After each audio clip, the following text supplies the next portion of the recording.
Hey, hey, hey, it's the Queen. Warm greetings from the High 10. Different background, just a little whimsical for you all. Happy Friday to everybody.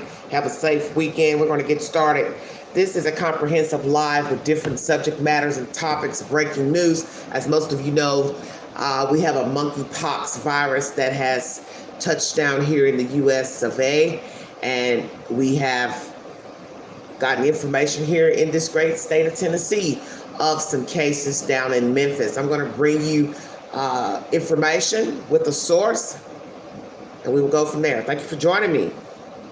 My first source is Good Morning America. Thank you for joining me. Monkeypox cases are rising across the country with more than 6,000 infections now confirmed in the United States. Moderna is considering creating a monkeypox vaccine with their mRNA technology as demand for the shots grow. I want to bring in infectious disease specialist at NYU's Langone Health, Dr. Robert Pitts, for more on this. Dr. Pitts, thanks for being here. I know you've treated patients with monkeypox. So what can you share about your firsthand experience with this virus? Well, thank you so much, Diane, for inviting me here. For those that are curious, I'll start with saying that as an infectious I'm always disease doctor, late, I'm learning. but I look good. Just a couple of months ago, I've never personally taken care of a monkeypox patient. That changed rapidly over the last couple of months, and so every day I'm learning more and more about monkeypox and how we can stand up testing for patients who need testing, as well as linking those patients for treatment. Now, not everyone is eligible for the existing monkeypox vaccine. So how are you advising your patients to prevent infection? Yeah, so, I'm telling my patients that, monkeypox is best transmitted person to person, sustained, intimate contact, okay? So I want to highlight the word intimate because we can't get the chances of getting monkeypox by walking past someone casually on the streets or on the subway or sitting next to someone on an airplane. That risk is very minimal. The risk for monkeypox or getting monkeypox is elevated when you have sustained, intimate contact with someone who has monkeypox. And for example, that would include kissing, hugging, having sex, or sharing clothing, okay? So that's really, it has to be sustained, intimate contact. So if we can prevent that sort of contact with people that we don't know for the time being, that will minimize your risk of getting monkeypox. But you take issue with calling this an STI. Why is that? I want to be very clear that we have to be very careful. They've got skin-to-skin contact, respiratory droplets, bedding. This is very serious because even if you hold hands long enough, I'm assuming you can still get the monkeypox. You're touching someone. This is crazy to me. The way the labels that we put on monkeypox and the way we talk about it, labeling monkeypox as a sexually transmitted infection or labeling it as an infection that is hitting a particular community very hard is stigmatizing and can create shame. And both stigma and shame can be barriers for patients who need care to access the care that they need. So I really want to focus on, creating robust infrastructure for testing, treatment, as well as vaccination, because that's the way we need to respond to this public health crisis. And we're now starting to see some cases pop up in kids here in the U.S. So should parents be worried, and how can we best protect our children? I think, we are starting to see there were some kids that were diagnosed with monkeypox.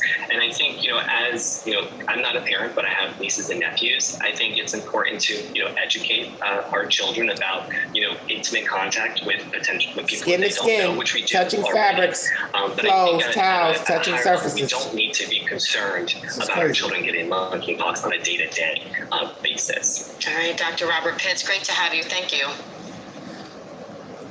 See, this is what they were saying weeks ago, a month ago. I have a problem with this, acting like it's not that big a deal. We already have only 2 states in the union that don't have outbreaks. I just saw the map earlier before going live.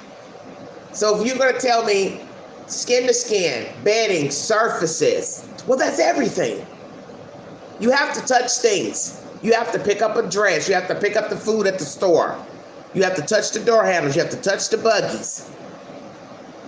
And a lot of people still do not wash their hands thoroughly when out. And sometimes when you come in from being out, you forget to go wash your hands when you come in the door. Hello, everybody in the chat. Thank you for joining me.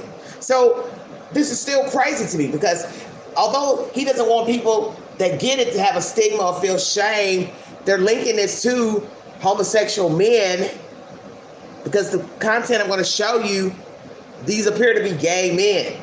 And now you're saying children have it because this was expected. If you're saying contact with hands, touching things, then it won't matter if you're having sex with somebody or not. If I'm touching the surface, it's not the same thing as having sex with somebody. I'm touching a surface, I'm touching a buggy, I'm touching a door, steering wheel, whatever. This is crazy to me. I knew this was going to happen. They're trying to downplay this, some of these people, these experts, but don't downplay it. Because it was no different than when COVID first happened. You know, some people didn't want to believe it. Some people want to go on and on about who made it, who manufactured it. Who cares? It's out. It's out. And the best thing you can do is try not to get it, which some people thought they were careful, and they still got it. And it's now rampant again here in East Tennessee. We have a COVID uptick right here in Knoxville, Tennessee. So this monkeypox doesn't help. Because people touch people, people hug people. People are still now shaking hands, bumping hands, all that kind of, situations. To the point now I'm like, I don't even want to touch somebody's hand. I don't want to be mean, but I don't want to touch your hands. It's really, won't have any reason to touch people's hands. That's just how I feel about it. All right, that's my first source. Good Morning America, pertaining to this outbreak. Hello, everybody in the chat. Thank you for joining me. 17 viewings, a little slow motion, but that's okay. We'll be thankful for who we get to listen. Golly, this is sickening to me.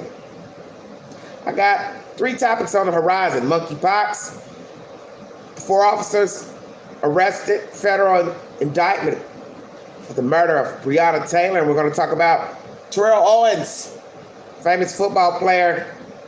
He has a messy Karen, had a nasty little disagreement with her, a neighbor. We're going to talk about that. Thank you for joining me. If you'd like to donate to this great network, $sign Beganti 129 Cash App. Let's see, where do I want to go now?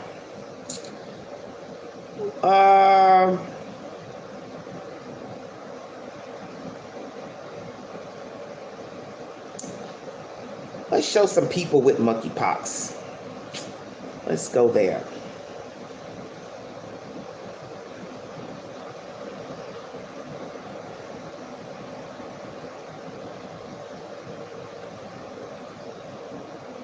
KHOU 11, Houston, Texas. Thank you for joining me.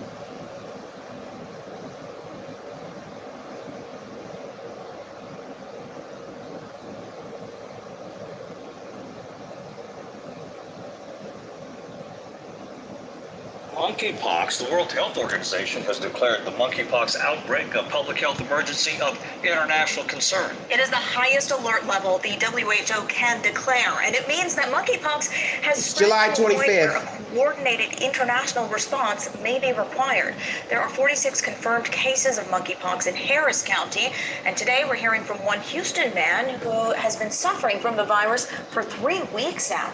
Janelle Buda joins us with his story. Janelle. Yeah, guys, Wesley Wallace says while having monkeypox, it's painful just to exist. Now, we want to warn you this illness is graphic in nature, and we do not want to hide the severity of some of its symptoms, but you should know some of these images are hard to watch. Wallace thinks he got the virus when he was out at a bar July 4th weekend.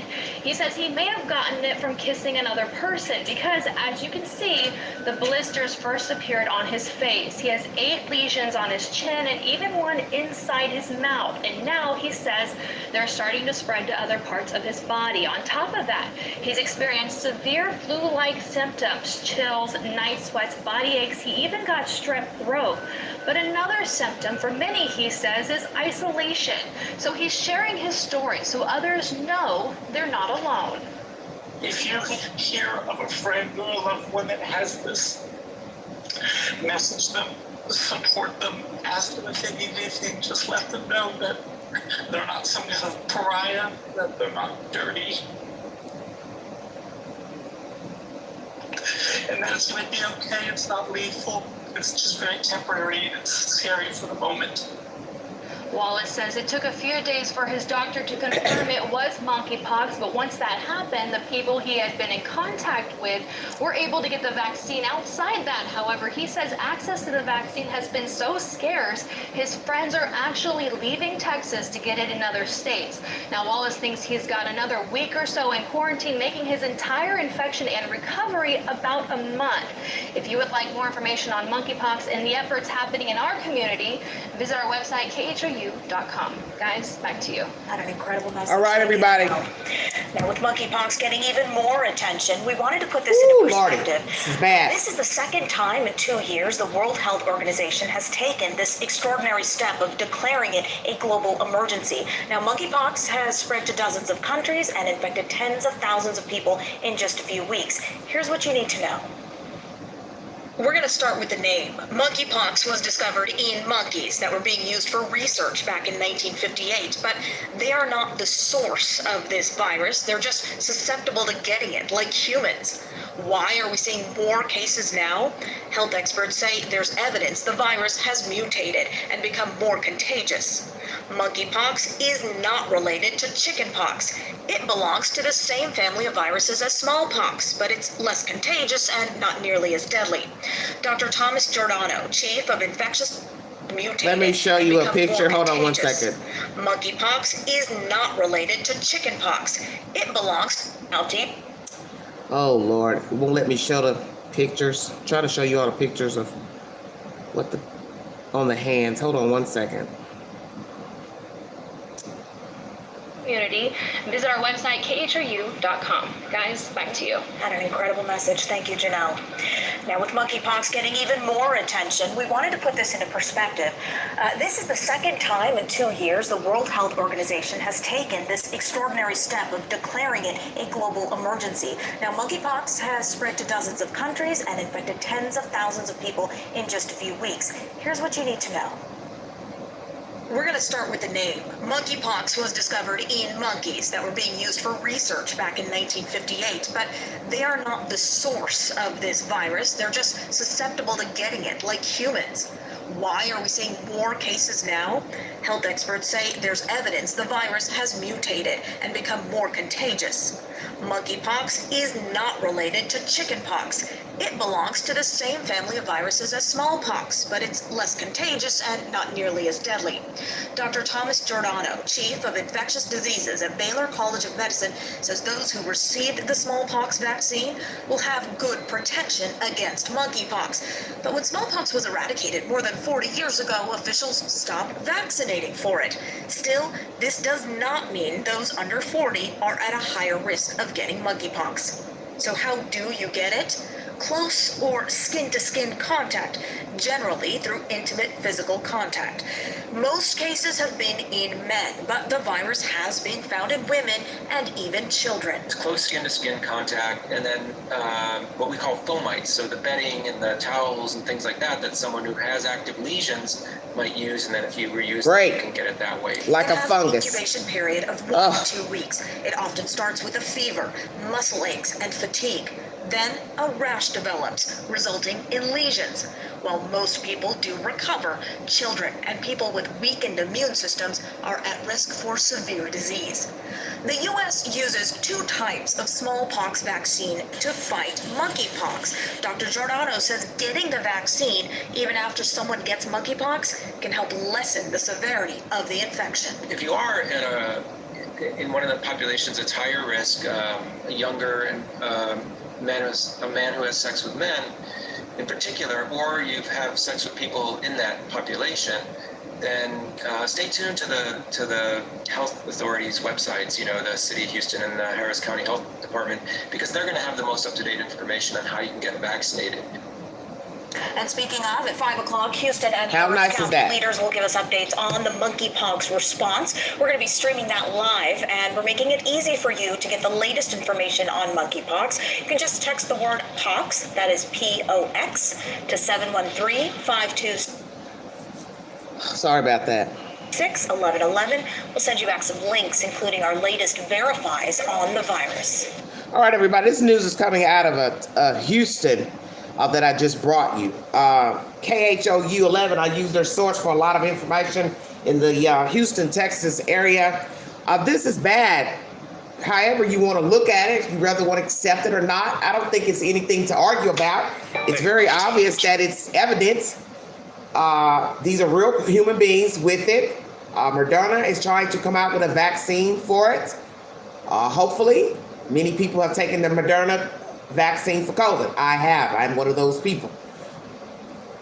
It's real. Wherever it came from, doesn't even matter at this point where it came from, because it's out now. The prayer is that you don't get it. And when you talk about betting, see, that's where the downplay comes in. Well, so long as you ain't hanging with a man, sleeping with a man, that's what? Sleeps with another man. You still can get the damn virus. The same way we got HIV and AIDS. Men were passing it with men. That's where it derived from. And then men were on the down low having sex with women. I mean, they were on the down low with men, and then they were having sex with women, so then women got it. So then women got it while carrying babies, transferred it to their children, using intravenous needles. It just goes on and on and on. Blood, open sores, getting a blood transfusion, and the blood's tainted. So this monkeypox will be the same. Now imagine that. You had to worry about AIDS at one time, HIV at one time, getting a blood transfusion. Ooh, now we got to worry about a damn monkeypox in the damn blood. See, it goes on and on. It doesn't stop. It's like HIV and AIDS all over again, but worse to me because it's skin to skin now.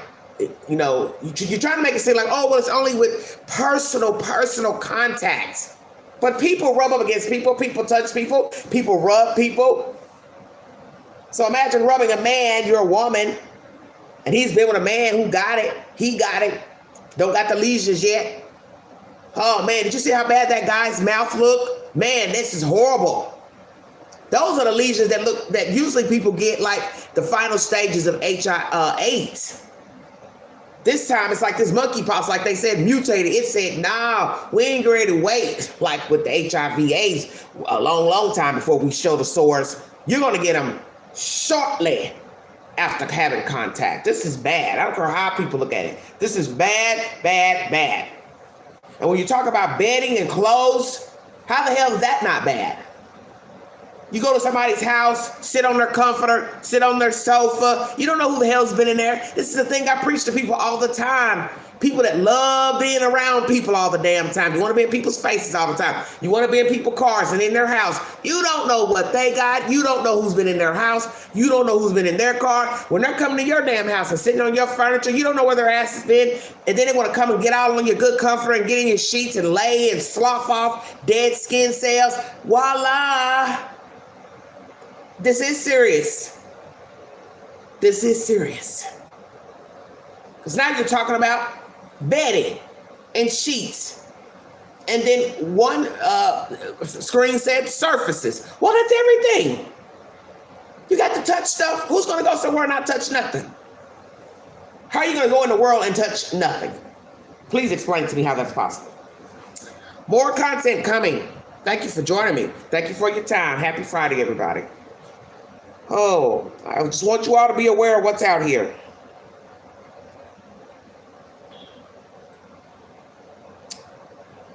Oh, Lordy. We're going to show you an African-American woman who has it. CBS News is the source. This is a woman in Georgia. So now we have a female. So that means children will have it too. Stay woke. This is serious. I don't care what anybody says. This is serious business. It may be a joke to some. I don't find it funny. I don't find it funny at all. You know, I do make a little light humor. But when you start seeing the pictures, it's not a laughing matter.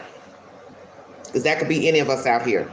Whether you're homosexual, bisexual, the point is it's going to spread to women and children. That's the problem.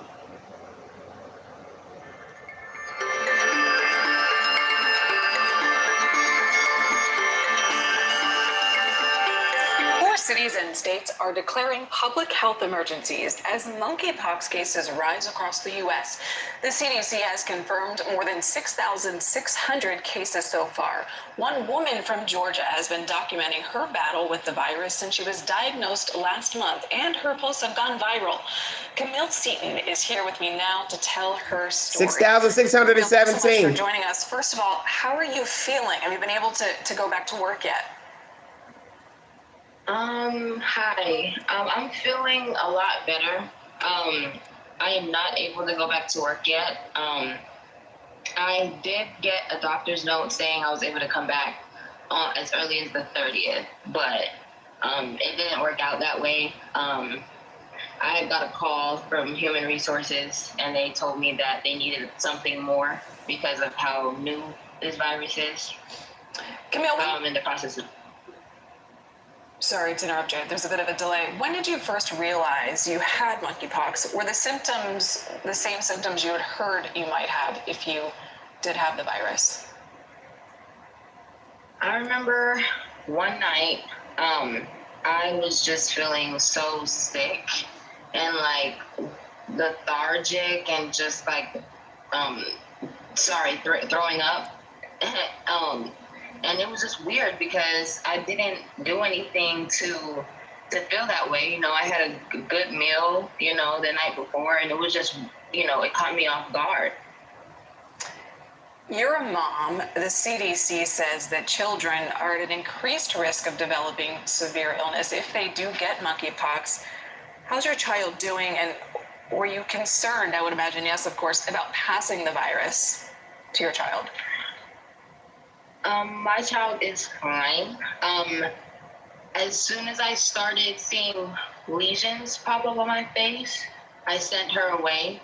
And with monkeypox, it's a certain stage that you reach where you become contagious. It's not just immediately after you start seeing bumps. So like, as soon as I seen and felt like something was wrong, she's been staying with family for the past almost a month. What made you decide to document your experience with monkeypox on social media, and what has the response been like? The response hasn't been the best. I'm not gonna lie. I mean, how can it be? But the good does outweigh the bad. A lot of people are just it's crazy. Thankful for the information that I'm trying to give out. I just wanted to spread awareness. I just want people to know what this is, and me be living proof that you can't just get this illness from sex. That's a really important point. And yes, also, exactly. That very important point. Can get monkeypox. What are some of the biggest misconceptions about the virus? And what do you want people to know when you're speaking out? One of the biggest misconceptions about the virus is that you can contract it sexually. Well, you can't contract it sexually, but they're saying it's an STD. Like, the CDC released that you can get it through sexual contact, and everybody just took that and like ran with it. Like, that's not the only way you can get it. Like, it's a factor, but that's one of many. Well, tell us how you got it. Gosh. People coughing, getting on you. You can get it holding hands, hugging, a simple kiss. Being in the same room with someone, a car with someone who has it. A car. Touching something of someone who has it. Like, it's not only that. Yes. Great. As we know, also, if you share bedding or, of course, skin-to-skin contact can mean many, many things. Camille, we're so glad to see you looking well, and it seems like you are feeling better, and we wish you a speedy recovery. Thank you, everybody. Thank you. That's CBS News. How do you all feel about that? Here's a young African-American female that didn't tell her age. She didn't tell how she got it. I really don't, I'm not trying to be rude, but don't sit in front of this camera talking about you sent your child off for a month, and the monkeypox don't show up at this time, and man, that don't mean nothing to somebody that don't want it. We want to know how you got it. This interview makes no sense to me. She should have asked her, well, may I ask you, how did you contract it? Or do you know how you could have contracted? If she don't know, I would respect if she just said, well, I don't know how I got it, which will have all of us even more scared shitless if she said she didn't damn know how she got it. But she wanted to make sure to let you know, well, sex ain't the only way you can get it. So I didn't know if she was trying to make a reference to herself. Hey, I didn't get it sexually.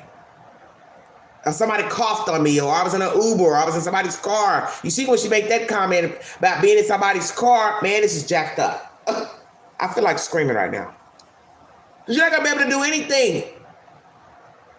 You're not going to be able to do anything. That means now you got to go back. You got to go back to wearing gloves like we did at the beginning of COVID when we were wearing the mask. And they recommended wearing gloves. You might as well wear the gloves too, honey. You might as well wear the gloves too.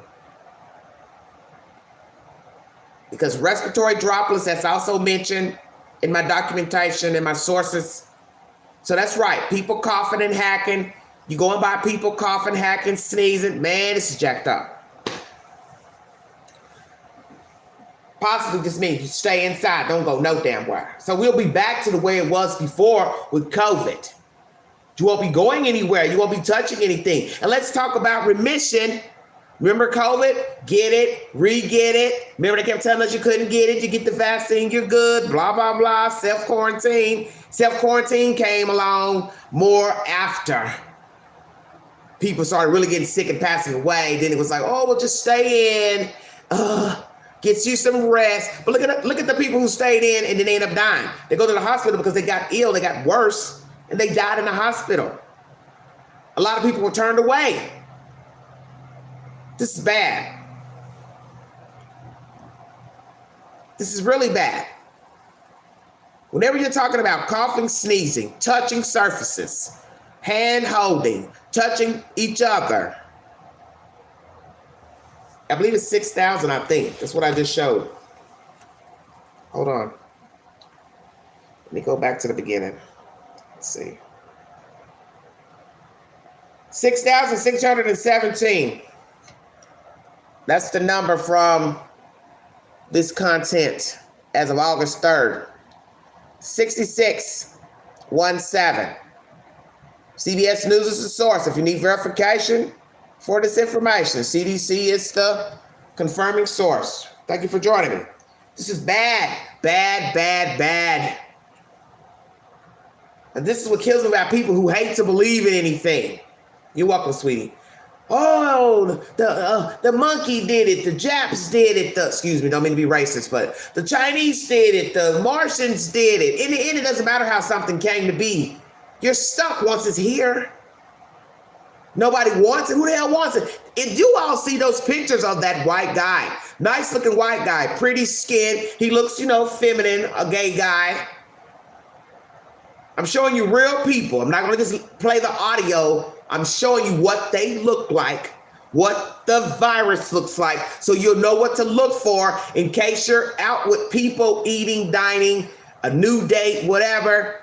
Because I'm telling you, I can't see anybody coming outside with those lesions on their mouth. They know damn well they're not going to come outside in public looking like that, knowing people are going to be asking, hell, what the hell's wrong with your mouth? What's wrong with your hands?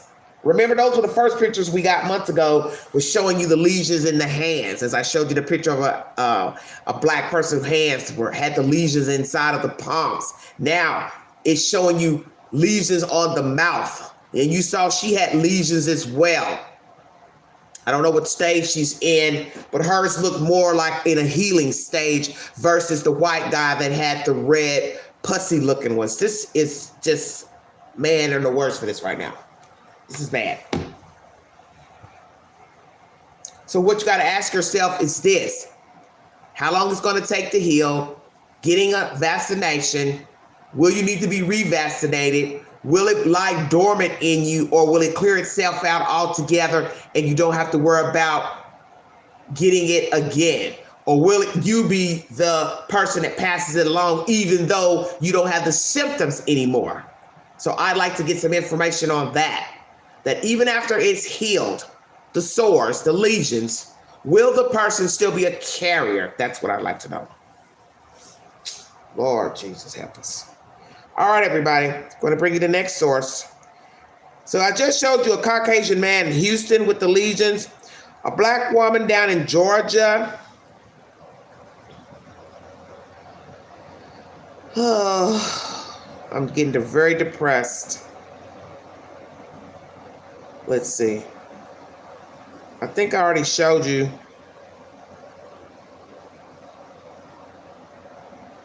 The Houston guy, I'm going to show him again. They have another video of him by KHOU. We're going to show him one more time talking about this monkeypox. Best we show it and get it over with so you know what to look for in case you're in contact with anybody with the virus. Thank you for joining me. This is Everyday Shenanigans. Knowledge is key. Remember that. Don't be ashamed to learn anything. It may save your life. He's been dealing with monkeypox for 3 weeks now, and it's not over yet. We want to warn you, this illness is graphic in nature, and we do not want to hide the severity of some of its symptoms, but you should know some of these images are hard to watch. I think I just showed this. Wesley Wallace says show it again. just being awake It hurts to exist. is excruciating. As you can see, from the time it started, it's just progressed and gotten worse and worse. It's right there on his face. What he first thought was just a pimple. And I was like, oh God. Well, those how hers looked then in the beginning. Turned out to be monkeypox. I don't know. 8 different lesions on his chin, even one inside his mouth. Every sip, every bite, it's just like, oh, I can't, it hurts. And it's spreading. Now random little lesions are starting to appear on my body. So you can look on my hand, there's one here, like there on my wrist. Wallace thinks he caught the virus at a bar July 4th weekend. I'm going to say I probably was kissing somebody that had it and didn't know it, just based on where my initial lesions pop up. But says access to the vaccine. There's a huge high-risk population that is just hungry for the vaccine, and they don't have access to it. Has been so scarce, his friends are leaving the state to get it. I have friends that are actually buying airline tickets, flying to other cities just to go get the vaccine and then come home. He says only can come isolation. The thing is, you look at it and it's such an ugly virus. You know, you look at it, you just recoil and you're like, oh, I don't want to be anywhere near that. I knew the stigma that might come with it, but I also know that lots of people are facing that stigma. He has support, but wants others to know they're not alone. Just let them know that they're not some kind of pariah, that they're not dirty, and that it's going to be okay. It's not lethal. It's just very temporary, and it's scary for the moment. Wallace thinks he's got another week or so before he's finally safe to be around All right, people. same content as earlier, but let you all hear it again. About a month. If you would like more information on monkeypox and the efforts happening in our community, HU.com/monkeypox, guys. Back to you. Oh, so Okay, let me see if she's saying anything else. Hold on. some of these images are hard to watch. Wesley. Okay. So that was me showing that 2 times because obviously there was 2 stories. They've done 2 segments on him. You see how severe that monkeypox is around the mouth. He believed he kissed someone at a bar. Also a sore inside his mouth and on his arm. Now that girl, hers looked like maybe that was the first stages. I don't know, because you see his kind of were similar looking at hers in the beginning stages, and then they become pus filled. So maybe perhaps she's just at the beginning stages where they look pale and then they get bigger and they get pussy looking. Lord help me. I'm trying to be delicate in my wording, but obviously it's going to be hard trying to talk about this. One man in Philadelphia one day ago, this content, painful fight with monkeypox. Thank you for joining me, bringing you content so you can be aware and know the symptoms in case you are in contact with someone, you see something around their mouth or on their hands or their arms, you will know what to look for. Thank you all so much for joining me. This is an African-American male, Larry Jackson III, 29, went to multiple doctor visits, and just recently found out he has monkeypox. Thank you for joining me. This is uploaded August 3rd. Oh, God help me. There are more than 6,000 cases of monkeypox in the United States, and that number continues to climb. More than 1 million doses of the vaccine have been allocated to communities throughout the nation. Now tonight, we're hearing from one local man who has the virus. Action News reporter Katie Castro joins us now live from Fairmount Park with his story. Katie. Sarah, we spoke with that man who says he was trying to figure out why he wasn't feeling well. He says what he thought was a cold sore turned out to be monkeypox. Went home and was like, okay, I'm in a lot of pain. This is crazy. Larry Jackson III says he had multiple doctor visits to figure out why he was in pain. I'm in the hospital now trying to figure out what's going on. If it's monkeypox or if it's just a blister or something. He says after an initial diagnosis of strep throat, he found out he has monkeypox. It still hurts, like some of the bumps hurt, itches. The 29-year-old from North Philadelphia isn't alone. As of August 1st, Philadelphia has had 82 confirmed monkeypox cases per the Philadelphia Department of Public Health. Pennsylvania has had 170. There's been 155 in New Jersey and 5 in Delaware, according to the CDC. A doctor tells us it's important to monitor your symptoms. Stay home, talk to your healthcare provider. They can probably help guide you on the best way to get tested. He adds if you've been exposed but don't have symptoms. So you don't have to quarantine, but contact the Department of Health, especially if you know that the other person has monkeypox, because you might be eligible for vaccine. The director of the Chester County Health Department says they have enough vaccines for now. But we don't know what this is going to look like in terms of how quickly it will spread, and therefore how many close contacts we have. And that doctor says while the number of cases are increasing across the country and locally, he says testing availability is also increasing. Reporting live in Fairmount Park, Katie Castro, Channel 6, Action News. All right, everybody. 29-year-old black man in Philadelphia. The detail. So, tell me what you all think. I've got 26 viewing, 22 thumbs up. Thank you so much for joining me. 37 minutes into the hour. Give me your comments. Tell me what you're thinking. Lord have mercy. God, that's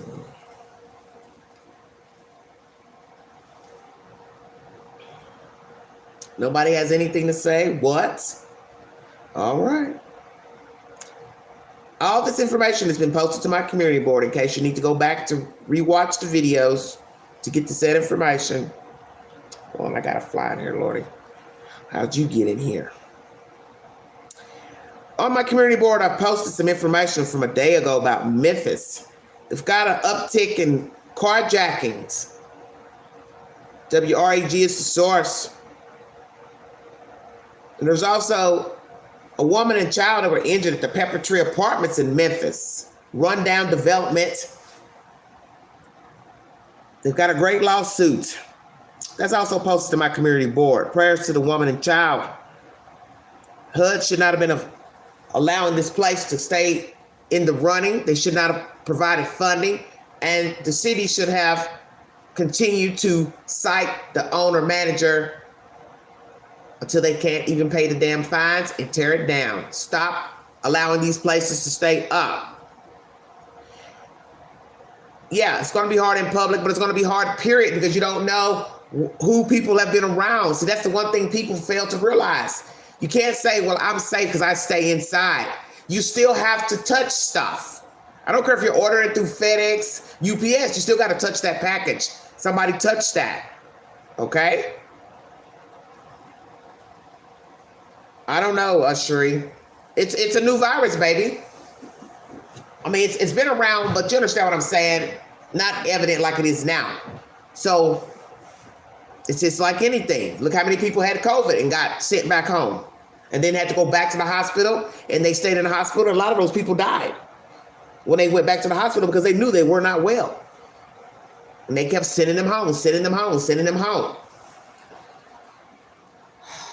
But as far as this apartment complex, Pepper Tree Apartments in Memphis, Tennessee, it is time for the cities and towns to stop allowing slumlords to keep up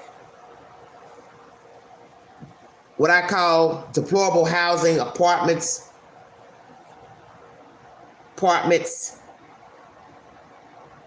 duplexes, whatsoever. When you're getting a lot of calls, 911, this, that, and the other, just stop it. Put a stop to it. Tell them we will shut down the apartment, the house, whatever. Nuisance calls, whatever. Shootings, overdoses, all the same to me. Whatever the problem is, tell them we'll shut it down. Because this mayor is talking about giving them an option, either clean it up or blah, blah, blah. So they've now sent in trucks to come in to repair the landing where it broke. I'm going to go ahead and show you that content because why not? I don't have anything else better to do. You're talking to yourself. You keep warning somebody about something. My thing is, I don't believe in warning people 4, 5, 6, 7 times. That's a waste of time because you have to ask yourself how long this apartment complex has been up and running, how long it's been built, how long it's been deplorable, and when have you ever heard of a concrete landing falling through with wrought iron rails? Stay woke now. And many apartments are made like this in the USA where you have to walk upstairs to go to the apartment and the apartments are on the outside. They're not in a building. You've never heard of a concrete landing falling in until now. It was one thing when that building down in Surfside fell. That's all concrete. But a 2-level building, this is bad. WREG is the source. Lord have mercy. We got these people got to get it together. That lady's got a lawsuit. I can tell you that. She'll never have to work another day in her life. Could have broke her ankle, neck, anything. Her and her child. This is crazy to me. Construction crews make their way into the Pepper Tree Apartments Wednesday morning. They're on their way to make repairs to what's left of this walkway. In these images shared with WREG, look at that. A hole now separates the apartment units. The Memphis Fire Department says it collapsed shortly before Tuesday. This happen? Residents we spoke to say a little girl and her mother were hurt. MFD says they're expected to be okay. What if she didn't make it? You know, you can't replace a life. This incident is one of many to plague the troubled apartment complex. Memphis police say they responded to Pepper Tree more than 1,600 times between March 2020 and October 2021. If it ain't gunshots, it's catching a fire, then that is the signal. Last year, Shelby County District Attorney Amy Wyrick issued a nuisance order against the apartment complex. Since then, the owners have spent months in and out of court. WREG learned the last HUD inspection was in 2019, and while they gave the complex a passing grade, they noted several health and safety deficiencies. Residents we spoke to say they are tired of the current living conditions. However, most didn't want to talk on camera. This woman says her friend is one of them. She don't know, if they'll try to evict her or anything. As of right now, the nuisance complaint against Pepper Tree is at a standstill in federal court. The fire department says the cause of the collapse is still under investigation. Reporting in Whitehaven, Kwame Wilborn, WREG. Whitehaven. And today, Memphis Mayor Jim Strickland had harsh words for the complex and the company that manages it while at an unveiling event for new lights in the city. Their way into the Pepper Tree Apartments when times between last HUD inspection. Hear the mayor talk. If they'll try to evict her or anything. As of right now, the nuisance complaint against Pepper Tree is at a standstill in federal court. The fire department says the cause of the collapse is still under investigation. Reporting in Whitehaven, Kwame Wilborn, WREG, News Channel 3.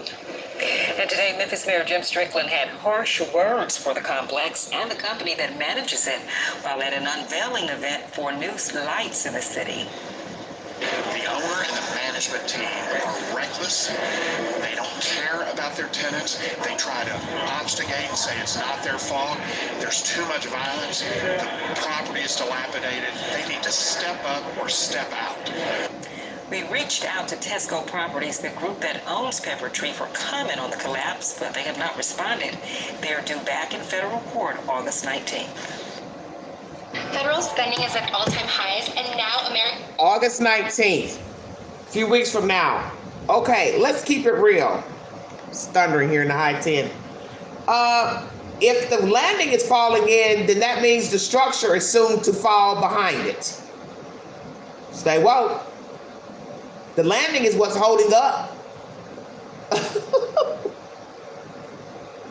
This is crazy to me. So what's next to fall in after the landing is fallen through?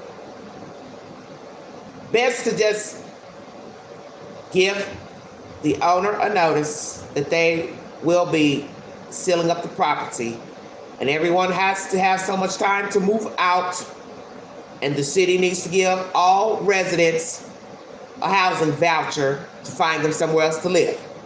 That is the right thing to do, because this is not going to work. Because in the end, if you're going to be now having to refurbish the landings throughout the complex, people have to be able to get to and fro out of the apartment. So that means you can't stay in the apartment. So it's best to just demolish the whole damn place. 1,600 calls a little over a year is ridiculous. 1,600. And I can only imagine what the people were calling for. You see that the apartment was gated. So one's going to ask, well, when did you put the gate up? How's a gated apartment having all these problems of 1,600 calls to the police department, fire department? It's a little too late. I don't believe in warning people after 2 times. I don't care what it's for. Mold, bugs, roaches, bed bugs. It doesn't matter. Falling structure 2 times. As soon as I get wind as a city official, other people are complaining about the apartment complex, the housing, whatever. It's all the same to me. It's got to go. See, this is the reason why the world is in the shape it's in. Rent is sky high now, and people are getting over not still having their properties up to par, as I call it, HGTV status. People want what they see on HGTV because that's what's out here. Laminate, tile, marble, whatever. Faux marble, it's all the same to me. Give it to me, I want it. Can't ask for rent money and still want people to live in rundown facilities. You don't have anything new in the house or the apartment. Old stoves, old refrigerators. Don't nobody want that junk. You go in a new house, they have stainless steel appliances. Brand spanking new. Washing machine and dryer. Front loaders. They're not even using old washing machine style anymore. You go to the wash house, they're front loaders. It's time to change. It's the way the world is. We're in a Wi-Fi age, email age. Well, home decor is the same way. Amenities, same way. Change is good. Upgrade, and then you can command the money you want monthly for your rent. This is atrocious to me. And by the grace of God, this woman and child didn't have serious injuries. Could have broke their neck, broke their legs. This is sick. And as I said, they have a great lawsuit. Because what's getting ready to happen now, the city is going to send an inspector in, and that person or persons are going to go in and find every little thing wrong and say, well, this should have been fixed this amount of time. And this obviously was corroded over a 10, 15-year period. So then HUD, you're going to be liable because you kept passing the inspections for people to live there. This rundown ass place. They probably got electrical problems, plumbing problems. Because you can't explain concrete stairs eroding. Because there are many apartment complexes that have been around 30, 40 years. And they haven't had to replace the damn stair landing. This is crazy to me. I talked to Chris Storrs about this earlier. He said it's been a problem down there in Memphis. Memphis is a rough place to live. Although a lot of black people are migrating there, have moved there from like Chicago, New York, but it's with the crime, the uptick of crime, the gang violence, it's just a baby Chicago. It's sad to say. It's just a baby Chicago. All right, everybody, that's my information coming out of Memphis, Tennessee. Thank you for joining me. The first discussion was about monkeypox.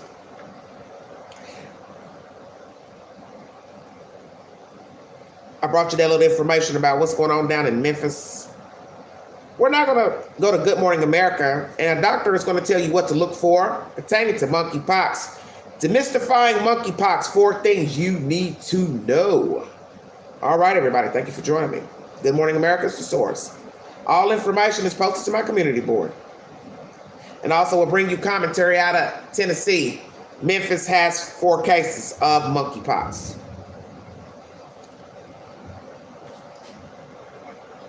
Physician, and I'm here to answer some common questions about monkeypox and the current outbreak. How exactly is monkeypox transmitted, and is it an STI? Monkeypox is most commonly transmitted from direct skin-to-skin contact with someone who is infected and symptomatic.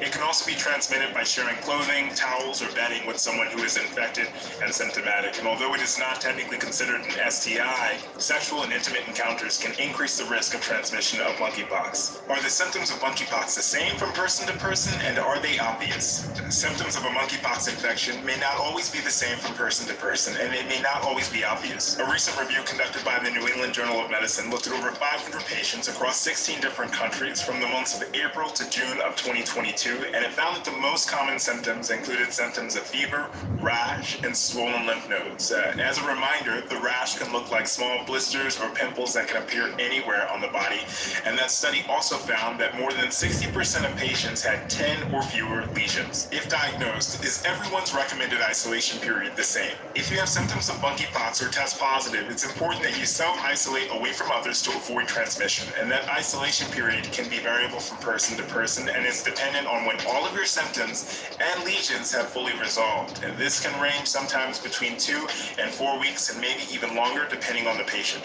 What are the best ways to protect yourself from monkeypox? The first step is washing your hands. Washing your hands with soap and water or an alcohol-based hand sanitizer can help prevent the transmission of monkeypox. Also, remember to avoid touching your face. Unfortunately, animals can also get infected and spread this virus, so Lord have mercy. Animals. avoid interactions with animals, including their pets. If you've had recent contact with someone who's known to have monkeypox, or you're considered a higher risk in terms of your exposure to the virus, you can check with your local Department of Health to find out if and where you can get vaccinated. Good Morning America is the source. Let me know how you feel about that information. Animals can get it. Great. So now for all you dog lovers, cat lovers, guess you won't be going to the dog park, cat park with your animals. Taking your animals in and out of businesses that allow you to have pets. What about people with service animals, dogs? Can't take your dog, baby. This is the real deal. You heard it here live. Good Morning America is the source. This is posted also to my community board. See, this is bad business. I don't know best how to explain it. This is real bad business. Lord have mercy. Woo!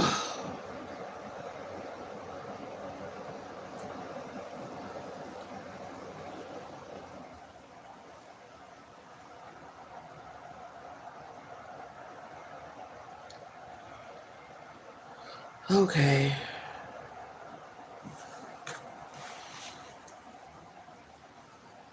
This is an up-close personal picture of what that looks like down in Memphis, Tennessee.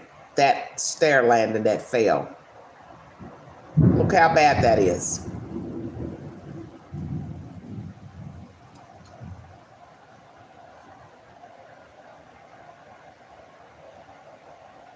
And humans were on top of that. Had fallen through. Imagine that, 2 floors down. Now imagine 3, 4 landings down had that fallen. May not have lived. Sick.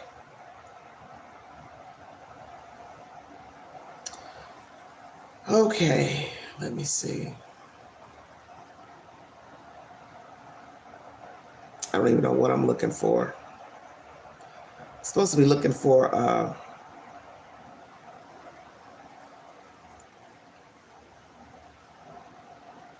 this monkeypox here in East Tennessee. Hold on.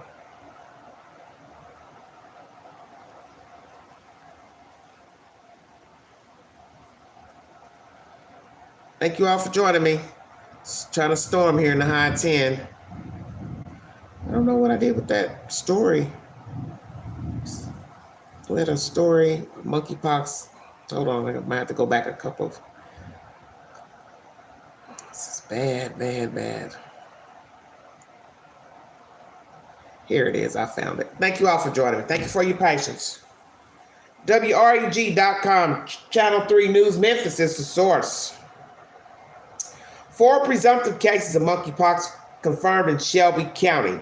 This was uploaded August 2nd. The Shelby County Health Department announced that 4 presumptive monkeypox cases have been confirmed within Shelby County as of Tuesday. SCHD says the 4 people are now in isolation. Shelby County Health Department is working to reach any close contacts who may have been exposed to offer them testing and vaccination. Tennessee Department of Health is distributing the vaccine to regional and county health departments only as an as-needed basis. SCHD says they have received a limited supply of the Jynneos vaccine. Most monkeypox cases associated with the 2022 outbreak are mild to no symptoms other than rashes, and most people recover within 2 to 4 weeks. For more information about monkeypox, visit the following online resources: Tennessee Department of Health monkeypox page, WREG.com, Channel 3 News Memphis is the source. Sorry about the background, we're storming here in the high 10. So 4 presumptive cases have been found. Shelby County, Memphis, Tennessee is in Shelby County. So if you're in the general area, please be careful and safe. The people you are fraternizing with, touching, having sexual relations with, touching items, sitting in people's cars, bedding, comforters, furniture. Obviously, it's going to be the same as it was with COVID. You're not going to be going anywhere. You're not going to be mingling with people. And you're not going to have people come to your house because you don't know where the hell they've been, who they've been touching, kissing on, hugging on. Lord have mercy. I can't. I give up. I seriously give up. Thank you all so much for joining me. I'm almost an hour in. Part 2 of this live. Breonna Taylor.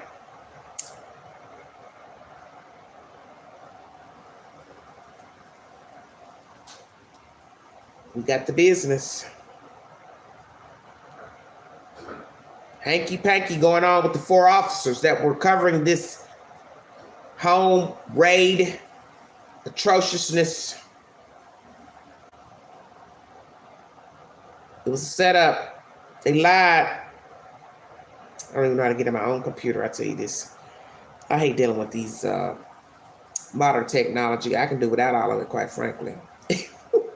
Anybody that knows how I am. I hate dealing with this stuff. It's like press 1, press 2, press 4. It's all the same.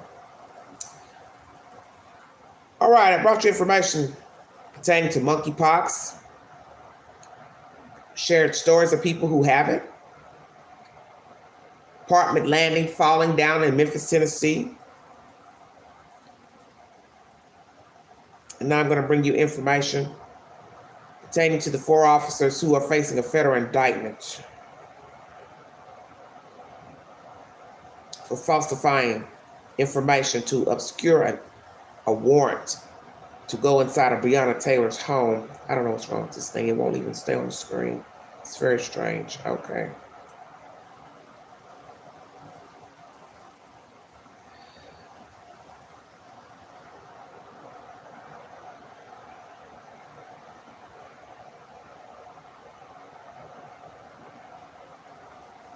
While at work, I had a sip of. ABC News is the source. Thank you for joining me.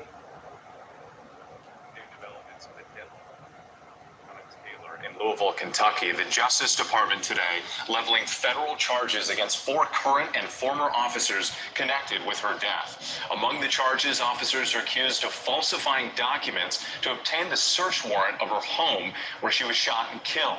Then they're accused of lying to cover it up. ABC's Faith Abube reporting tonight from Louisville. More than 2 years after Breonna Taylor was shot to death in a botched drug raid, U.S. Attorney General Merrick Garland today announcing federal charges for 4 current and former Louisville Metro Police officers. The federal charges announced today allege that members of the Place-Based Investigations Unit falsified the affidavit used to obtain the search warrant of Ms. Taylor's home. Prosecutors say Sergeant Cal Meany and detectives Joshua James and Kelly Goodlett knew the search warrant lacked probable cause, and they say those two detectives later conspired to cover up their lies, allegedly meeting in a garage to come up with a false story for investigators. We allege that the defendants knew their actions in falsifying the affidavit could create a dangerous situation. Back to my voice! Prosecutors say the officers who executed the warrant at Taylor's home knew nothing about the false affidavit. And when Taylor's boyfriend mistook police for an intruder firing a shot from his registered gun in self-defense, officers opened fire, killing the 26-year-old EMT. Former officer Brett Hankerson, who was acquitted on state charges for firing into a neighbor's apartment, today charged with excessive force for firing 10 shots through a window and sliding glass door in Taylor's home. Breonna Taylor should be alive today. Taylor's death and the murder of George Floyd sparking protests across the country. Say her name. Breonna Taylor. I've waited 874 days for today. Breonna Taylor's mother calling the charges overdue. What we've been saying on day one, y'all learning what we've been saying was the truth. That they shouldn't have been there and that Breonna didn't deserve that. When 3 of the officers charged with civil rights violations could face a maximum of life in prison, a 4th officer could spend years behind bars if convicted. Faith, thank you. Hi, everyone. All right, everybody. ABC News. 4 officers. See, the mother says here, she's been waiting a long time. And they knew what they did was wrong. And now you hear they were meeting in a garage after knowing that they were not supposed to be going in that woman's house. Nothing was found in her house, no money, no drugs. So I always said, well, if you went there for drugs and you've been following her to secure the warrant, why weren't there any drugs there? No money there. Then they have rumors that the boyfriend said there was money missing. I brought you commentary about that about a month and a half ago, that the boyfriend who was locked up, the ex-boyfriend, said he gave her $7,000 allegedly, don't know if that's true or not, and that money's missing. So I always say, well, which is it? Well, where's that money then? So now we have the Justice Department saying, well, they knew they weren't supposed to be going in there, and they falsified information to secure a warrant, and went sneakily into a garage, coming up with some ruse to go in this girl's house, shooting all through the windows, shooting in neighbors' houses, shot her dead. And luckily, the guy who shot back, he had a licensed weapon to carry and to shoot back. He didn't know that those were officers. Some neighbors said, yeah, they announced themselves. Some said they didn't. He said, she said. But now the Justice Department has interviewed and done their homework to say they falsified documents to execute a warrant to go into Breonna Taylor's home. In the story. This is atrocious because this could be anybody. She was anybody. A random female who allegedly they were watching her boyfriend at that time, or friend, the other guy who's incarcerated, thinking he was taking drugs into her house, using her house as a place, I guess, to store the drugs. But lo and behold, all that watching and searching and following him around, you go into her house and don't find nothing. Why not? And that's the thing about fraternizing with people. Whether she fraternized with a dope dealer or not, there was no dope there. There was no money there. Maybe it was at one time. Who's to say? But it wasn't on that day that they went there. And I doubt she would want to be keeping dope in her house with a new guy there. And that guy probably wouldn't want his dope and money in her house. We're having a new guy there. It's common sense. Most men are not going to leave their money with some female that has a new guy. So I always thought something was off with this story. Prayers to her family, her mom, justice. Justice for Breonna Taylor. And then Hankerson, he's no good anyway. His name has come up in more investigations pertaining to inappropriate behavior with civilians being detained. He's a nasty bugger. He's very nasty. And it's sad that something terrible has to happen for the truth to come out about, yes, the dirty cops. And that's usually how it goes. People complain about their behavior. authorities don't take it serious, and then something terrible happens, such as the death of another human, such as Breonna, and then that's when the big boys come in and start investigating, and they see the improprieties of the police department itself. And sadly, this woman is gone. She's gone. I want to mention something about that monkeypox before I get on my third subject.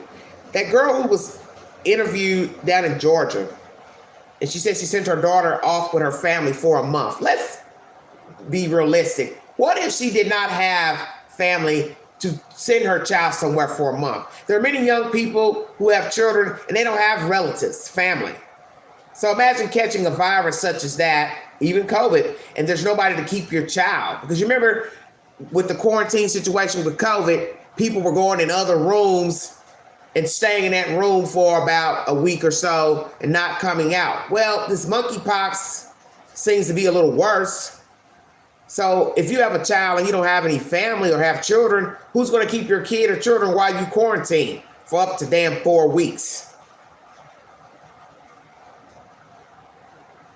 And then you still have to worry about your child being exposed to the virus or anybody that's been around you. This is crazy to me. But that's just a food for thought. Imagine if that woman didn't have anybody to take her child in. That child would have to depend on the mother to cook, to eat, to do things. It's bad. It's really bad. All right. My last story is pertaining to Terrell Owens. Wow, wow, wow. What a mess we have here. Woo! Good morning, America. Source number one, everybody. This is a confrontation he had with a neighbor. He has filmed this confrontation. We're going to play you all the audio, and we're also going to play another commentary from a gentleman who gives his public opinion pertaining to what transpired between Terrell and this chick. Messy Karen is what we will call her. Terrell Owens, he's speaking out first right here to GMA about a heated argument he had with a woman in his neighborhood. It's all caught on camera. TJ Holmes is here with the story on this. This video is something. It's something because you hear her accuse Owens of harassing her and coming after her. His other offense, according to her, that you hear her say clearly, and I quote, "You're a black man approaching a white woman."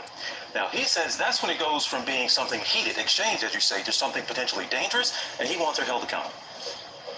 He got out of his car and started harassing me. He put his car in park. Right, because you're going to yell at me and telling me I'm almost hit you, and I didn't. But you didn't have to get out of your car. NFL Hall of Famer Terrell Owens wants people to see this video he recorded of a heated exchange between him and his Florida neighbor. He ran the stop sign. Well, there is no stop sign. What are you talking about?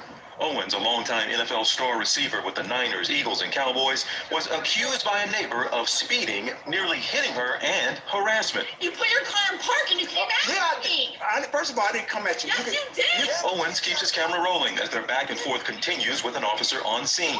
And then the woman makes this statement. A black man approaching a white woman. Like I said, this could have turned really bad. Like I said, I don't know where it could have gone had the police come in and they basically took her word for something, that she said that I didn't do or what have you.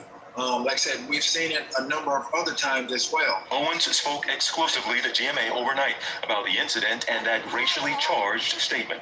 If the roles were reversed, I'd probably be in jail or something to that magnitude right now, honestly.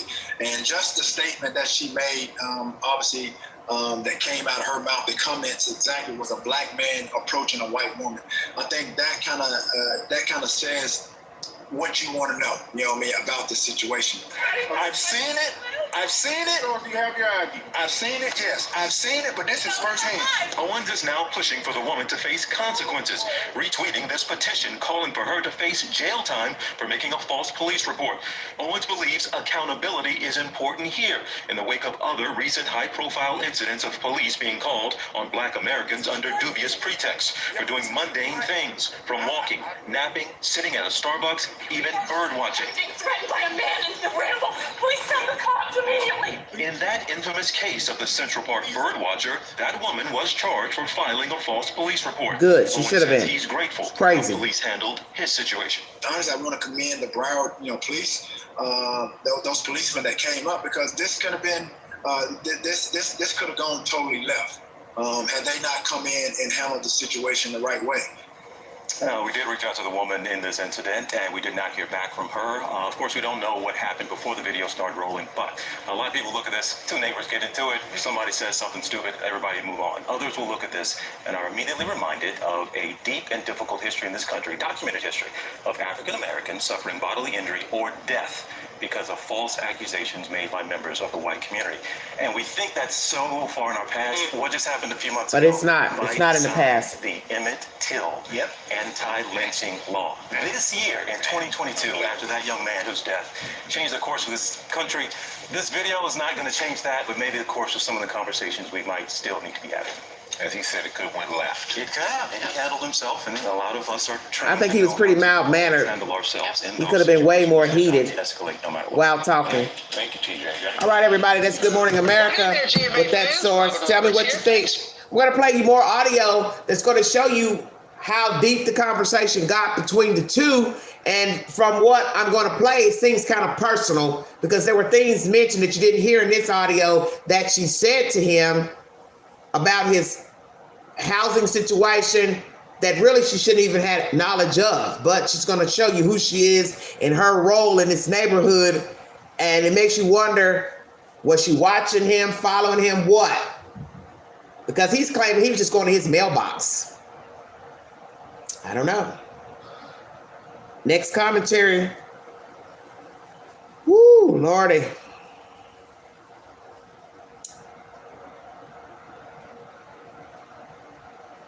Hold on one second, you guys. I want to make sure I played everything. Okay.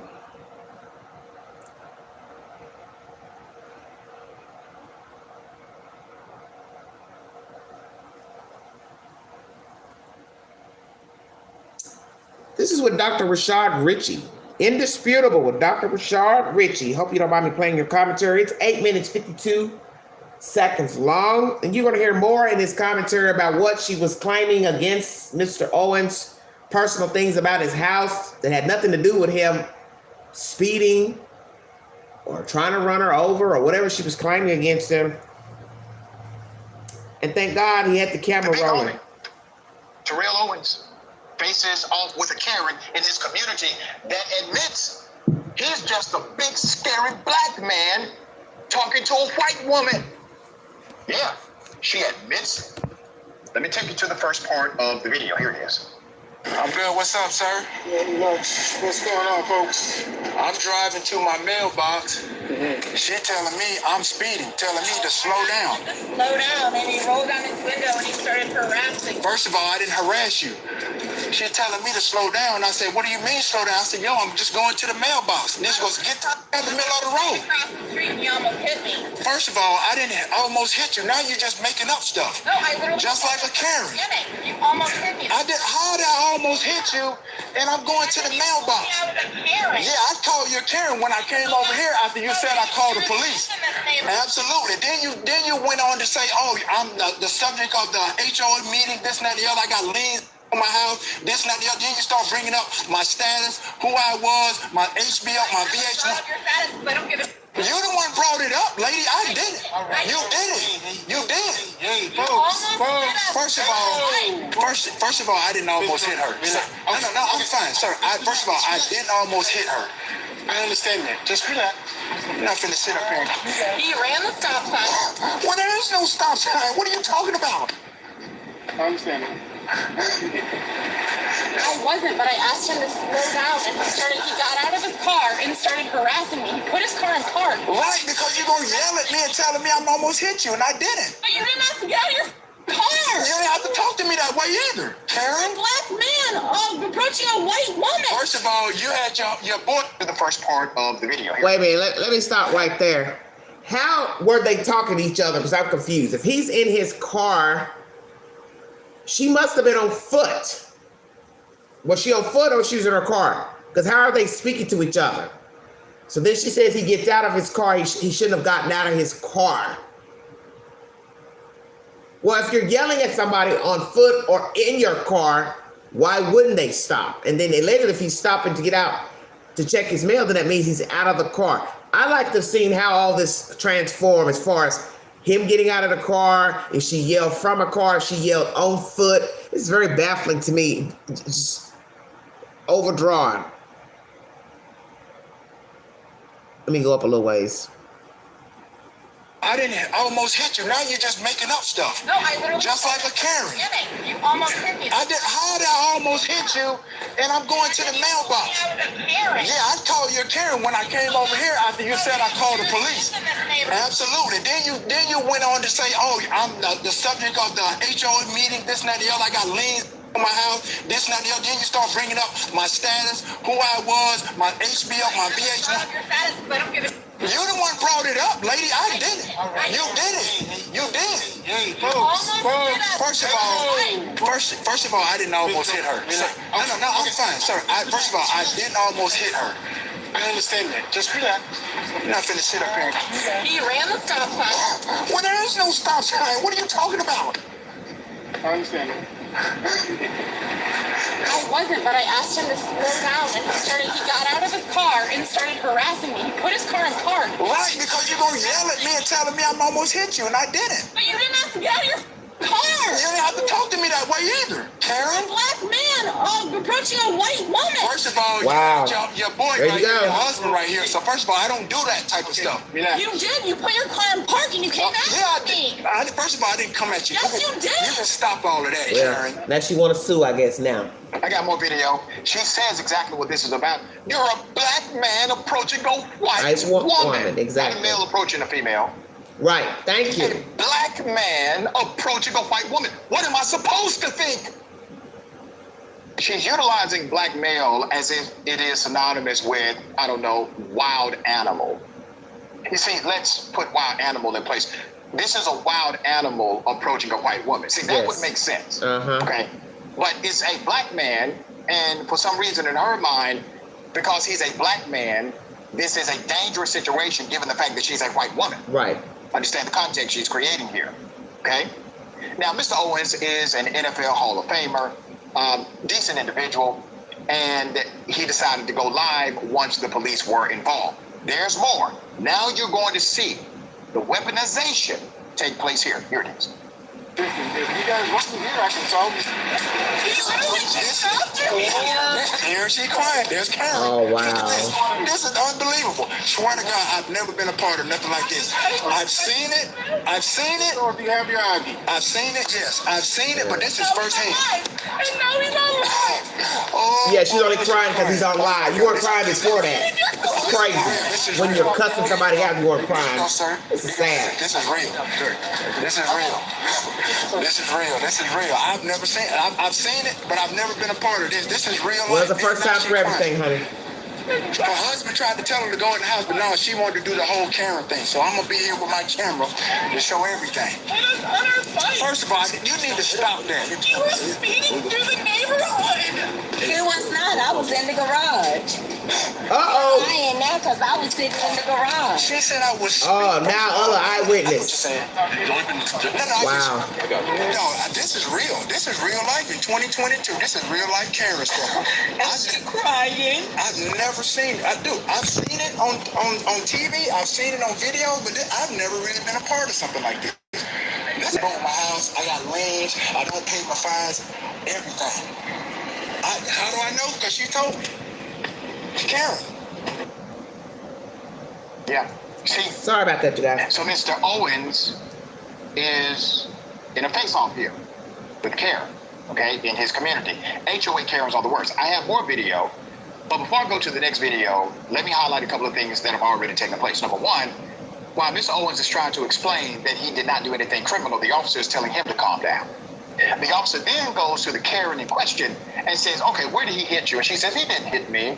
Well, the next statement should have been, well, why are we here? Right. Exactly. Why did you lie? Exactly. Why did you call? Why are the police here? Amen. If nothing happened, okay? And then as he proceeds to explain, He did not speed through that community.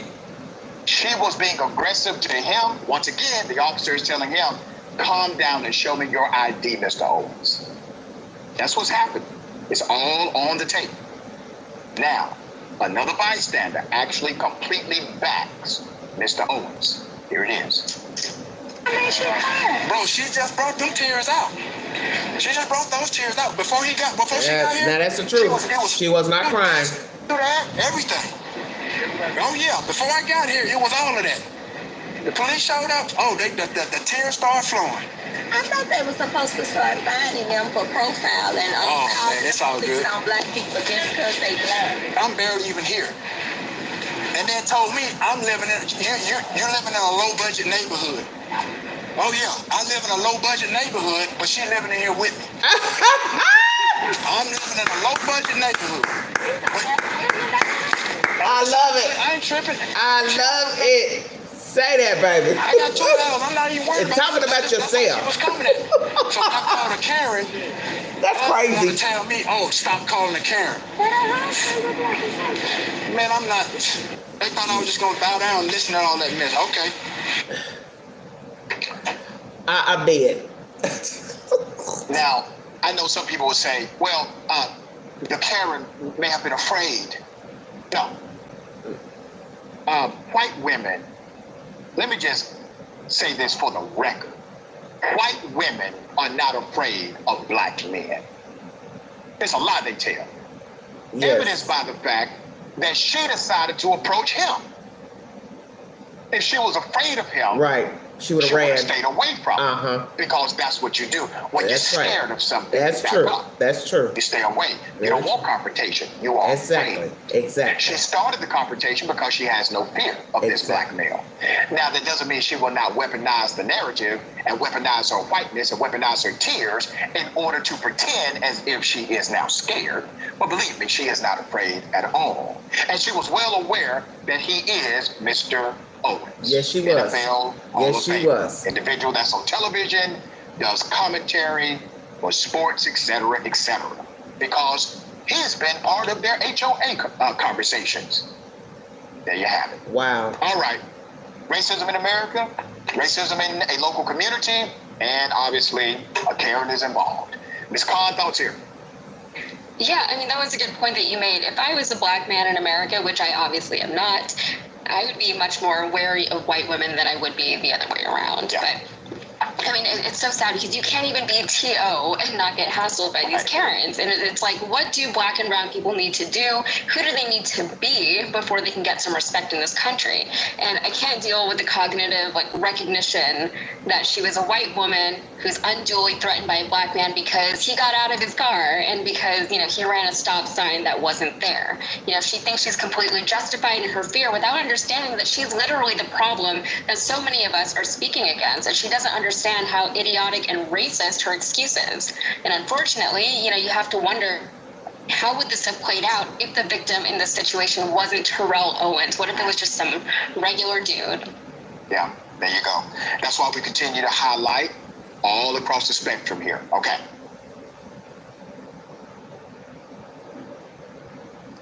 Well, I guess that's it. Give me your thoughts. What do you think? I think it's sad to be any brown-skinned person anywhere and have to deal with a messy Karen, a messy John, or whomever.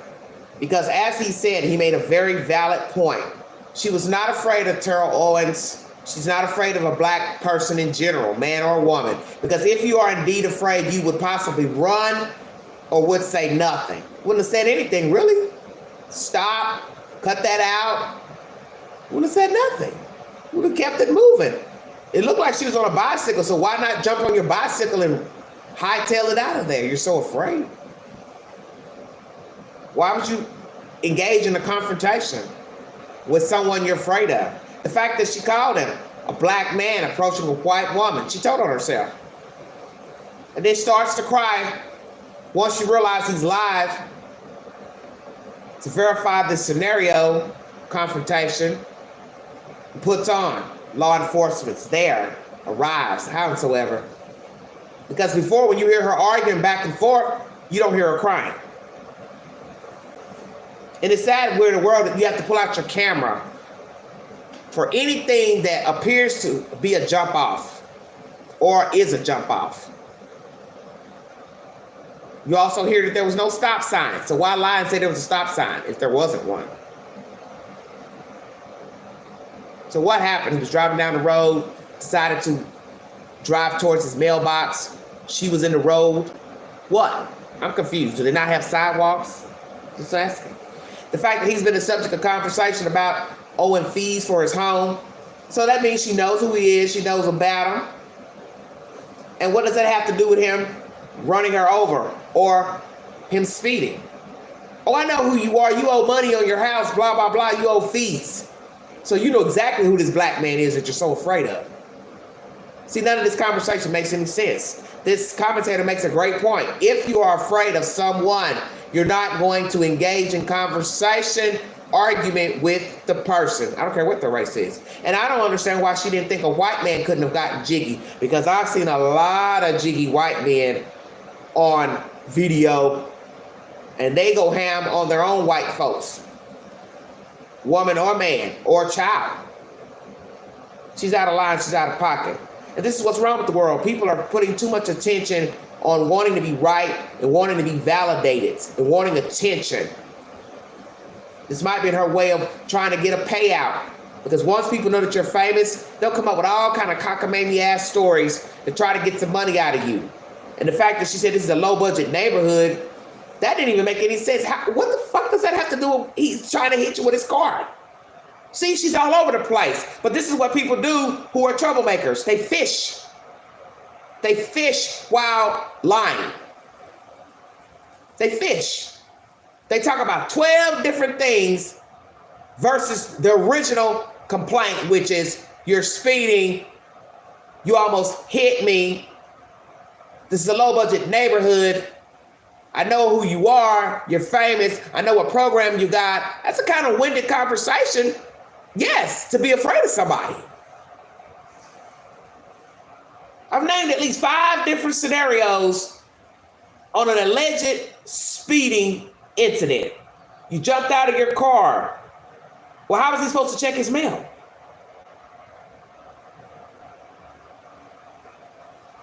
Unless he was going to reach out to the mailbox with his hand and pull up to the mailbox. You're accusing him of running you over. I guess he would get out of his car and say something to you. To say, no, ma'am, I wasn't trying to run you over. Were you in the street, taking up the street, the road, as if you were the only one riding your bicycle, perhaps? I don't know. See?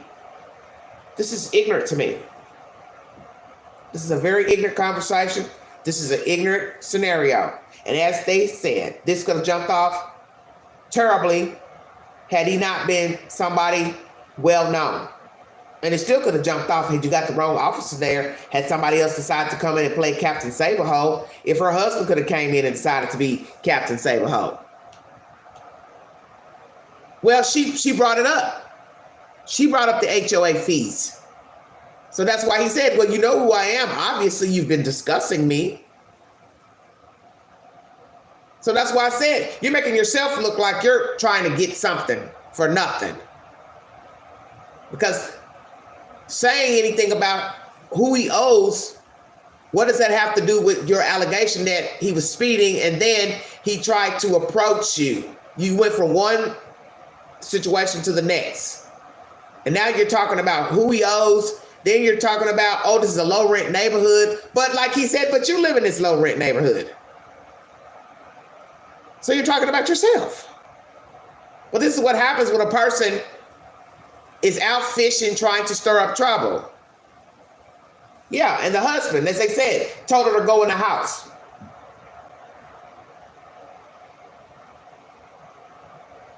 Because I guess he didn't want no trouble either with a black man. See, people create their own drama and they don't even realize it. And the race don't have nothing to do with it to some degree when it comes to just messy people. There are a lot of messy people in general. She just happens to be one messy white woman. But there's messy people all over the world. And people like her can get you hurt and killed, as it was said in the earlier commentary on Good Morning America. All it takes is a jump off. All it takes is for other people to jump in and come to your rescue thinking someone's trying to harm you. Now imagine had the husband came out thinking he had done something to her. She turned on the, waterworks. What happened? Did he hit you? See, he could go in a terrible situation. The man could have jumped up, jumped in his face, pulled out a weapon.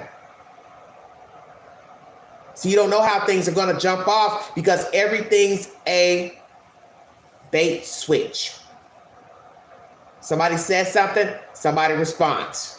Luckily, he seemed pretty mild-mannered, but I'm like, this guy, why are the cop telling him, well, you just calm down? Which, yeah, he's upset because he's like, damn, how did I get in this situation by trying to check my mail? So one will ask, okay, Terrell, were you speeding for this woman to go all haywire? Were you driving too fast in the neighborhood?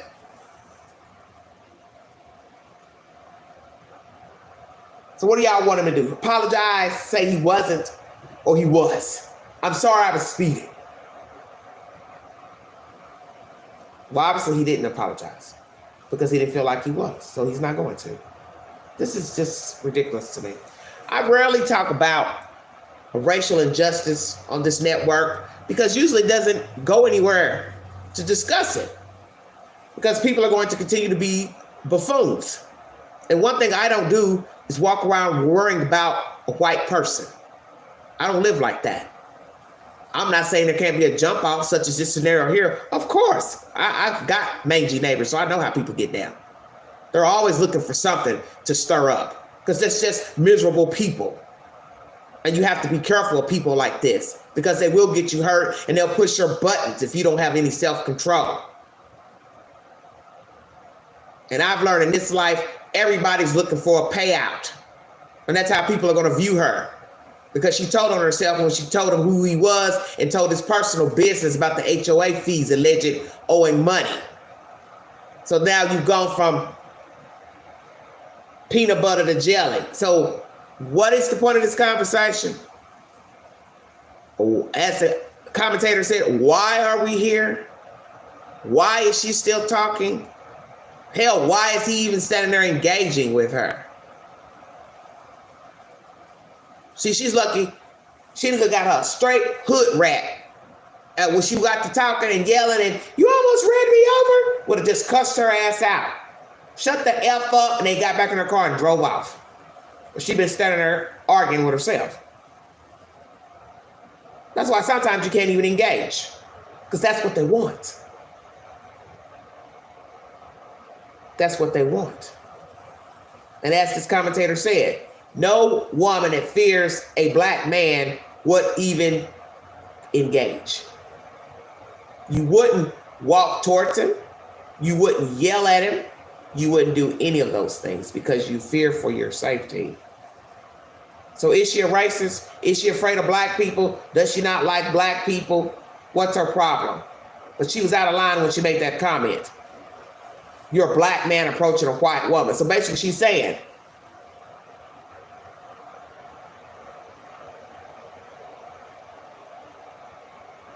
white people should be in fear of black people. And that's just ridiculous. Well, these days, I can't tell a white person from a black person. White women like black men. Run after them, chase them, all that. So this is funny to me.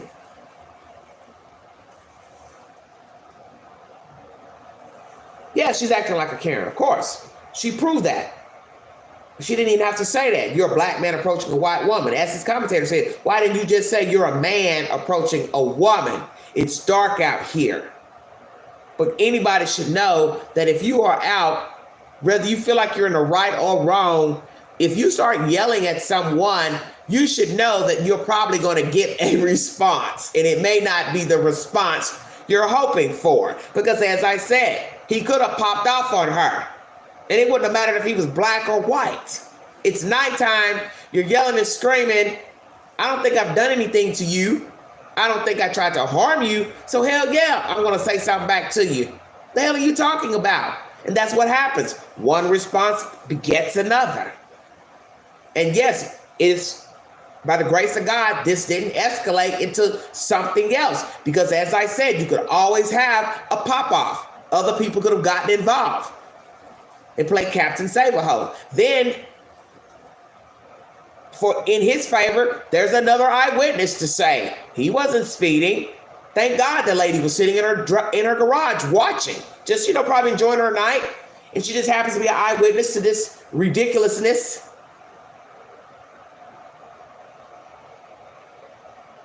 So I'm sure Terrell wishes now that he's in this low-rent neighborhood, he gonna have to get his pockets right and upgrade. Go find your neighborhood where you ain't got no damn neighbors. How about that? No neighbors. Nobody to complain about you running through the cul-de-sac street, flying, swerving, nothing. And like he said, I've never been in this type of situation before. I've heard of it, seen it, but I haven't been a participant. Well, as I said earlier, there's a first for everything. Because that's the point. You don't know people. You don't know the mindset of people. You don't know the people that are racist. You don't know the people that's just miserable, want something to complain about, moan about, get attention, turn on the waterworks. Once they see that you're live and the officers are on scene, now you almost, trying to make it seem like the man's done something to you. That's why they asked him. Did he do something? Did he hit you? Oh, no. Yeah, because she'd have to prove it if she had lied. And then there was a witness. And then the witness would have said, that man never touched her. People are dangerous. He told her he had another house. Well, he didn't have to explain anything to her, quite frankly. He didn't owe her explanation for why he lives in that neighborhood. Whatever he owes the HOA or whatever, that's between them and him. But I think after this incident, he'll probably want to buck up and find something else. Whether it's a side house, a playhouse, whatever it is. Because I wouldn't even feel comfortable being there after that. Because usually when you get an issue like that and he's famous, it's only a matter of time, it'll be something else. If it ain't that Karen, it'll be somebody else coming along saying something crazy to him, trying to get him, bait him. And then the first thing somebody will say is, well, you just had an incident with that Karen over there 2 months ago. Well, what's the problem with Joe over here? It's an accident waiting to happen.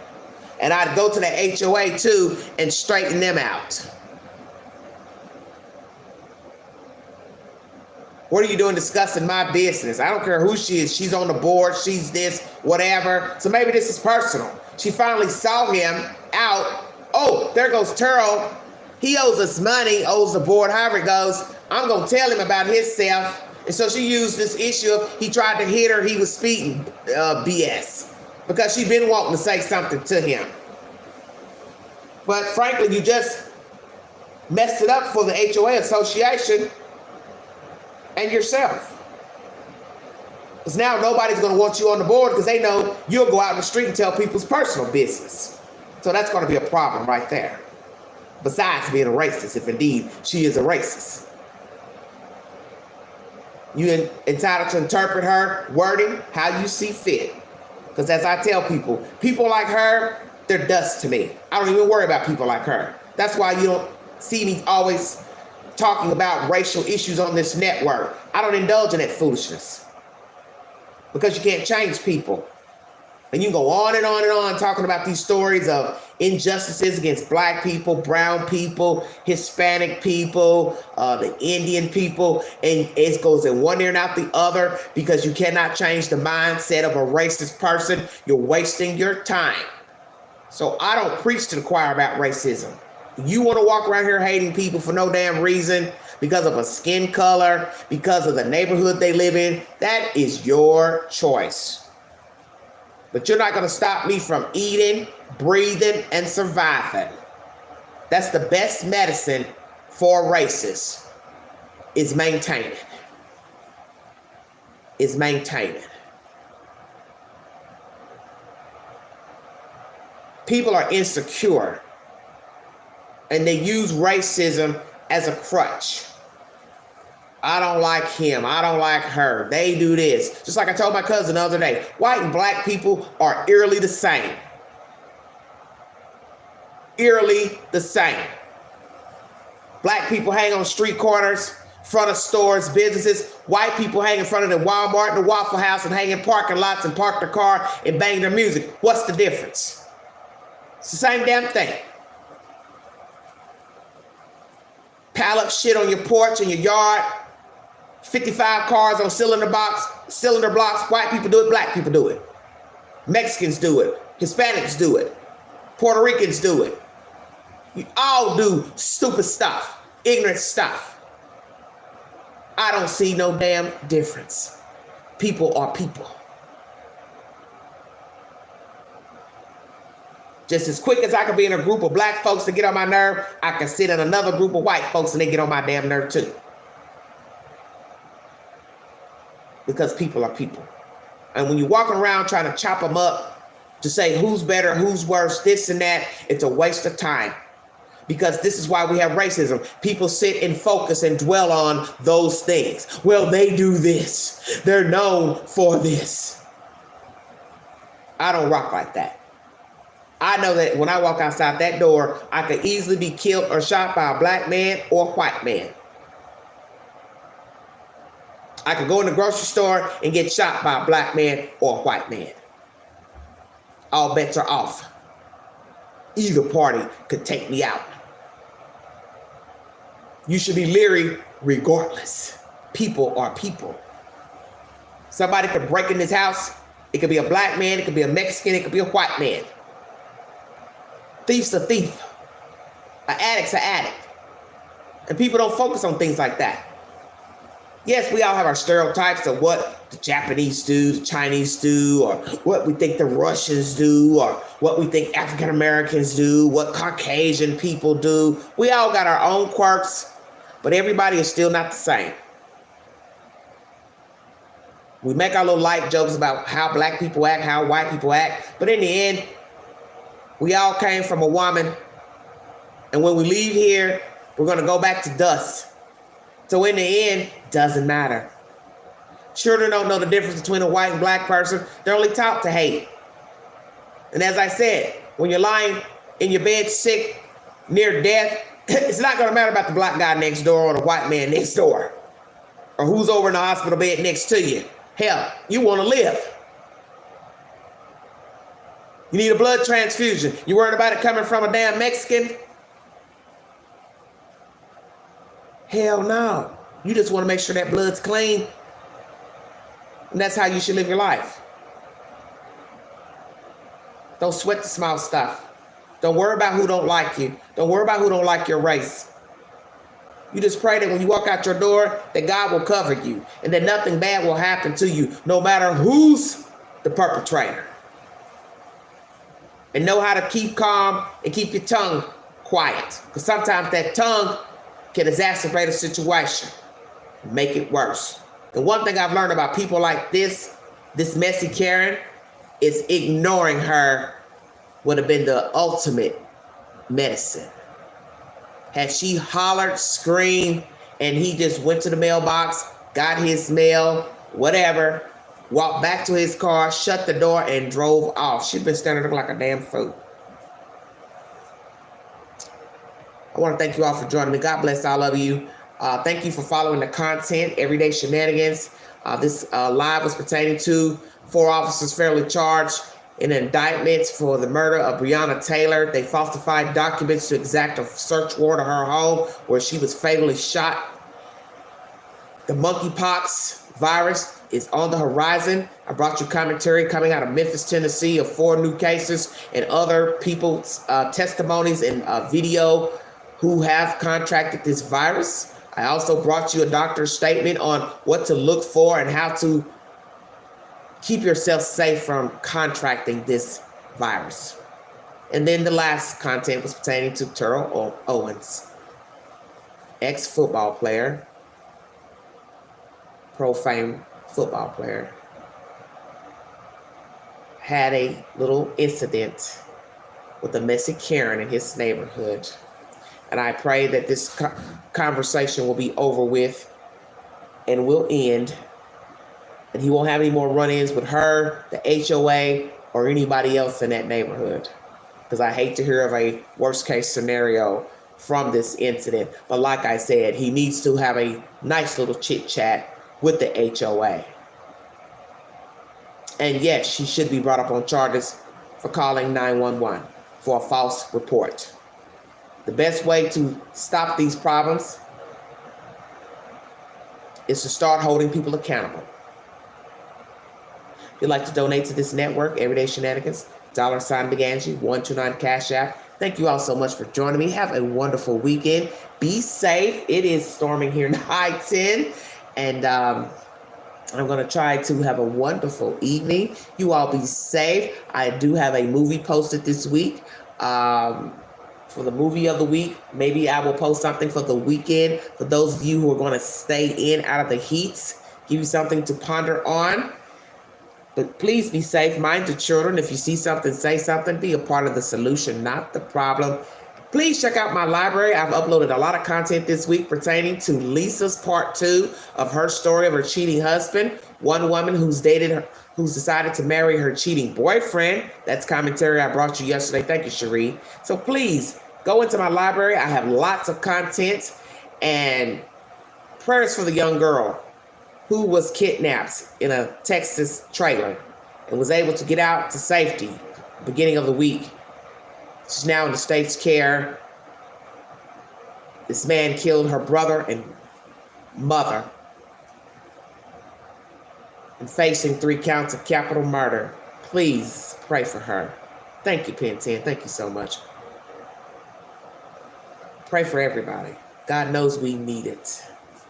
All right, everybody, I'm out of here. Have a wonderful weekend. If I see something interesting to post, I'll make a short about it just to let you know what's going on in breaking news. But other than that, I'm out of here, everybody. This is a little homemade sign I bought a few months ago. I love it because it's so true. I'm always late, but I look good. Yes, I do. Everyday Shenanigans. Talk to you guys later. Bye-bye.